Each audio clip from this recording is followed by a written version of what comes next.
Ça y est mesdames et messieurs, on sait enfin quel va être précisément le prochain film de Christopher Nolan. Rappelez-vous, j'avais fait d'ailleurs une vidéo il y a quelques temps déjà sur ce qu'était possiblement ce film-là.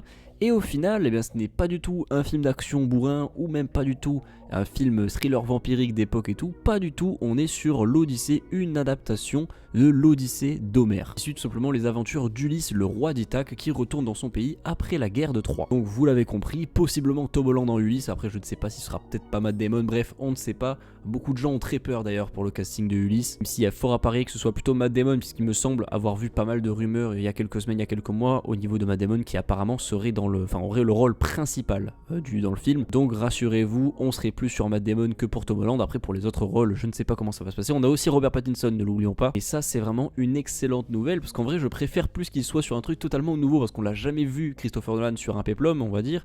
Donc là vraiment sur un nouveau genre sur lequel il n'est jamais allé, on va voir, j'ai aucun doute sur le fait que ça peut être bien, mais vraiment Christopher Nolan sur un péplum c'est génial. En plus l'Odyssée d'Homère, donc là ça va vraiment être un truc très épique et tout, d'ailleurs décrit comme ça par Universal, qui ont d'ailleurs précisé que ça allait être vraiment un récit épique avec de nouvelles technologies IMAX, enfin bref. Donc niveau d'image, on sera comblé, ça y a aucun doute. Je suis également comblé par le casting, même si encore une fois Tom Holland, Zendaya dans le même film, sur un péplum, juste avant Spider-Man 4, juste avant Avengers, ça va être un petit peu étrange pour la plupart des gens. Christopher Nolan fait ce qu'il veut, s'il a fait comme ça, c'est que c'était le meilleur truc à faire. Je pense pas qu'on est vraiment apte à juger tout simplement les choix de casting de Christopher Nolan. Pour moi, s'il l'a fait, c'est qu'il y a une bonne raison, et on va le découvrir évidemment en temps voulu. D'ailleurs le temps voulu c'est le 17 juillet 2026, donc ça c'est pour la date aux États-Unis. Je ne sais pas vraiment quand est-ce que ça va être en France, mais il y a fort à parier que ce soit quelques jours avant ou quelques jours après, comme d'habitude.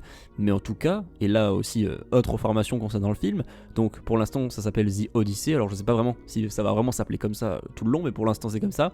Et donc le tournage va commencer dans quelques mois, et c'est officiellement, ce sera officiellement le film le plus coûteux de la carrière, simplement, de Christopher Nolan. Pourtant, il a fait du The Dark Knight, du Interstellar, c'était assez coûteux, et apparemment, c'est le film le plus coûteux de l'histoire de sa carrière, donc vraiment très très hâte de voir ça. Encore une fois, Christopher Nolan, avec un énorme budget, sur un péplum, avec un casting pareil, sur l'Odyssée d'Homère. Et en plus de ça, donc pour rappel, comme c'est le film le plus coûteux de Christopher Nolan, on peut se dire aussi que ce sera potentiellement plus long, donc le plus long film de Christopher Nolan, vu que l'Odyssée d'Homère, c'est extrêmement long, il me semble, donc vraiment, pour adapter tout ça, c'est compliqué de faire un film de moins de 3 heures à mon avis. Et vu que Oppenheimer a été un succès retentissant qui a tout raflé aux Oscars en plus de ça, je pense qu'il n'y aura pas de doute sur le fait que ça durera au moins 3 heures, sachez-le, voire peut-être même plus, en vrai c'est pas impossible. Si on est vraiment sur un récit très épique et tout, avec beaucoup de... Vraiment on adapte tout le récit, je pense qu'il y a au moins besoin de 3 heures, au moins. Et je pense que la stratégie d'avoir ce petit casting justement avec cette jeune génération de stars qui sont extrêmement connus et qui sont vraiment très sensibles à un public plus jeune, je pense que c'est aussi pour ramener un maximum de gens, vu vraiment ce qu'on va se prendre dans la gueule. Parce que là ça va être vraiment un péplum, donc extrêmement long. C'est mieux s'il y a des personnages, en tout cas des têtes d'affiche d'aujourd'hui plutôt, comme ça ramène un maximum de monde. Je sais pas si vous voyez un petit peu le schéma de pensée que j'ai, mais en tout cas je pense que c'est une stratégie comme ça, et je pense que c'était le meilleur truc à faire, surtout que c'est quand même d'excellents acteurs. Je veux dire, voilà, qu'on aime ou pas Tom Holland, on peut pas dire que c'est un mauvais acteur, surtout que au-delà de Spider-Man, même s'il est très connu pour ça, il a quand même joué dans de très gros films, où il a fait de très grosses prestations, notamment dans Cherry, que je vous conseille de regarder, qui est vraiment excellent, et là vraiment il joue vraiment, mais vraiment très très bien. On est à des années-lumière de ce qu'il peut proposer dans Spider-Man, là où on le connaît vraiment par cœur pour ça, et que même si, et puis je pense que ce sera pas lui Ulysse, mais même si c'était lui Ulysse, sachez qu'il y a vraiment pas beaucoup de crainte à avoir, puisque rappelez-vous même pour Robert Pattinson qui était à l'époque où il était casté pour Batman, tout le monde se disait mais le mec est connu vraiment juste pour Twilight. En dehors de ça il a fait quand même d'autres films où il a vraiment proposé de très grosses choses, mais c'est vrai qu'il était vraiment connu pour Twilight, et donc quand il est arrivé sur Batman c'était un petit peu bizarre. Au final tout le monde a kiffé et ça a fait l'unanimité, donc vraiment là-dessus, ne vous posez pas trop de questions. Si Christopher Nolan l'a organisé comme ça, c'est pour de bonnes raisons. Il ne se loupe que très rarement, voire jamais bien évidemment sur les castings. Enfin, il ne s'est jamais raté sur un casting, donc vraiment là-dessus, rien à dire. Après je dis ça, mais peut-être qu'il y aura 2-3 puristes des films Dark Knight qui vont peut-être me dire qu'il s'est loupé sur Bane, ou voilà, j'en sais rien.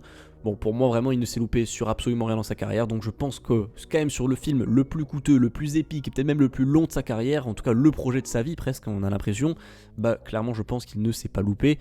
Encore une fois, ça va arriver vite, puisque ça arrive dans 2 ans, le tournage va commencer dans quelques mois, ce qui veut dire qu'en 2026, ça va être l'année de Tom Holland, on va le voir littéralement partout, dans Spider-Man 4, dans les films Avengers, qu'on va donc commencer à voir en 2026, et puis aussi en 2027, donc le gars a vraiment pris une pause pour revenir avec tous les projets de la planète, que ce soit au niveau du MCU, et en plus de ça au casting du prochain film de Christopher Nolan, donc vraiment...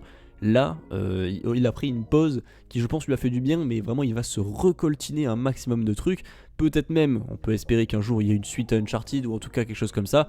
En tout cas pour l'instant, il est vraiment mal barré parce qu'il va enchaîner les tournages. Remarque Zendaya aussi, puisqu'elle devrait être aussi présente donc dans la saison 3.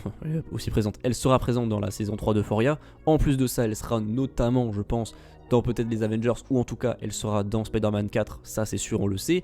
Et elle sera donc dans ce film de Christopher Nolan, donc vraiment. Et il y aura aussi Dune aussi, n'oublions pas qu'elle est aussi dans Dune.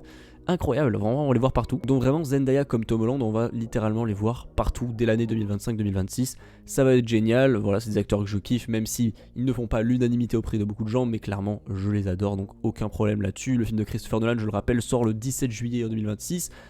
Ça arrive, bon j'allais dire vite, mais c'est quand même dans un peu plus d'un an quand même, puisqu'on arrive en 2025, donc dans un peu plus d'un an ça sort, le tournage commence bientôt, on va se prendre ça en pleine gueule, et il n'y a aucun doute sur le fait qu'il rafle encore tout aux Oscars, vu le chef-d'œuvre sur lequel il s'attarde, l'Odyssée de Homère, qui va être vraiment un péplum ultra épique et tout. Il a son copain Matt Damon qui revient dans son film une nouvelle fois, voilà, il est vraiment dans tous ses films depuis plusieurs années, donc vraiment ça va être génial. J'ai vraiment très hâte, à tous les niveaux, vraiment ça m'inspire vraiment confiance, donc dites-moi évidemment vous en commentaire, j'ai quand même envie de voir votre avis, s'il faut pas du tout, ça vous hype absolument pas un péplum Christopher Nolan, même si quand même j'ose espérer que oui.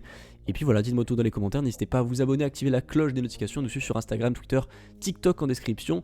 Également, n'oubliez pas d'aller sur les plateformes de streaming si vous voulez resuivre un petit peu l'actualité du moment, tout en écoutant en fait tout simplement les podcasts, puisqu'on les a en format podcast audio. Toutes les vidéos de la chaîne sont disponibles en format podcast audio, et aussi n'oubliez pas que vous pouvez également devenir membre de la chaîne pour avoir accédé à plein d'autres choses, plein de bénéfices, enfin plein de... Voilà, je n'ai plus le mot, mais en tout cas plein de... Mince, j'ai pas le mot. Plein d'avantages, tout simplement, voilà, du contenu exclusif, etc. Bref, n'hésitez pas à aller voir dans la description et sur simplement la chaîne YouTube pour ceux qui écoutent le podcast sur les plateformes, je le rappelle, Spotify, Deezer et Amazon Music. Bref, c'est tout pour aujourd'hui. Portez-vous bien.